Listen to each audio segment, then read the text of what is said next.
menikmati. Allahu Akbar, karena saya akan masuk ke dalam puncak keheningan. Di mana nanti Bismillahirrahmanirrahim, sadar nomor satu adalah, ya Allah ya Rabbana, saya melakukan segala sesuatu atas namamu.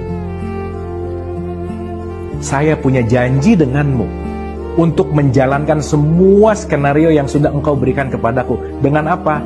Kasih sayang.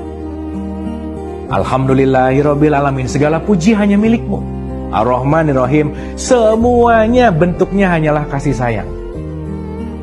Coba betapa indahnya Al-Fatihah dibaca, karena kenapa? Al-Fatihah itu artinya membuka, yang dibuka adalah hatimu. Karena begitu hati kita terbuka, kita akan mendengar dalam tanda petik suaranya, rasanya. Poin sederhananya ketika kita sholat, kalau kita renungkan, pertama itu gerakannya pasti berdiri dulu, betul ya? Nah, jadi sekarang kita renungkan begini. Kayak ini untuk memudahkan. Ada otak, ada hati, dah gitu gampangannya. Otak ini isinya ego, ada keinginan, mau-mau, dan seterusnya. Hati ini isinya adalah zatnya Allah dalam tanda petik. Berarti kalau mau berjumpa dengan dia, caranya gimana? Turunkan ego. Maka begitu kita menurunkan ego, yang akan aktif adalah zat kasih sayangnya Allah. Maka ketika kita sholat, pertama berdiri dulu tuh. Otaknya di atas, hatinya di bawah. Maka kita disuruh dilatih nih. Coba ruku dulu dong. Ruku kan gerakannya begitu. Antara otak dan hati itu sejajar. Coba distabilkan tuh, antara pikiran sama hati. Jangan membiarkan otakmu ini keinginan-keinginan ego yang mendominasi. Setidaknya sejajarkan dulu dengan hati nurani. Karena kenapa? Allah tuh tidak ada di otak dalam tanda petik, tetapi ada di rasa. Membiarkan Allah yang menjadi nakhoda, membiarkan kasih sayang yang menjadi nakhoda. Disejajarkan. Itu fungsi ruku. Sehingga fungsi yang tertinggi adalah ketika seseorang sujud. Meletakkan semua ego di bawah, meletakkan semua keinginan di bawah, meletakkan semua hawa nafsu di bawah, membiarkan nuraninya, Allahnya, hatinya, kolbunya yang mengontrol kita. Maka sering dikatakan bahwa sujud itu adalah posisi terdekat dengan Tuhan. Ya, tapi bukan asal sujud, bukan, tetapi membiarkan ego yang turun dan membiarkan kasih sayangnya yang akan benar-benar menguasai diri kita.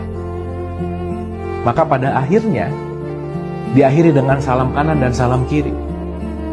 Artinya, sholat itu mengaktifasi Allah yang hadir di dalam diri kita, agar sifat kasih sayangnya hadir di dalam diri kita, agar poin pentingnya adalah sifat kasih sayang itu yang menjadi dasar fundamental dalam menjalani kehidupan kita.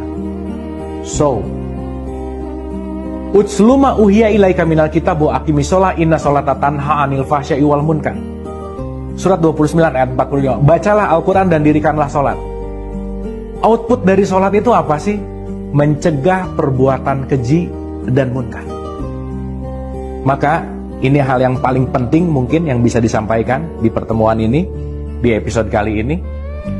Kalau kita berbicara sholat itu 5 waktu, yang 5 waktu itu adalah ritual sholatnya. Dari mulai subuh, mungkin ini kalau ini jam, ini zuhur di sini, asar di sini, maghrib di sini, isya di sini. Ini adalah waktu-waktu ritual sholat.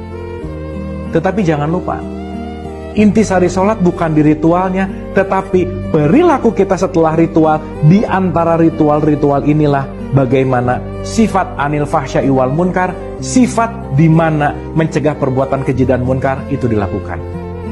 Maka mudah-mudahan kita tidak ahli hanya di bidang ritualnya, tetapi bagaimana ritual membawa kita menuju kepada kedamaian, sehingga kedamaian itu yang akan kita lakukan di dalam kehidupan kita sehari-hari. Maka mohon maaf harus saya sampaikan, rajin sholat 5 waktu itu belum prestasi di hadapan Allah. Tapi prestasimu adalah ketika selesai sholat, kamu semakin dermawan, semakin memaafkan orang, semakin berbuat kebaikan, dan semakin bermanfaat. Oleh karena itu, mari kita sholat bukan hanya ritual, di mana itu sangat penting sekali ritual.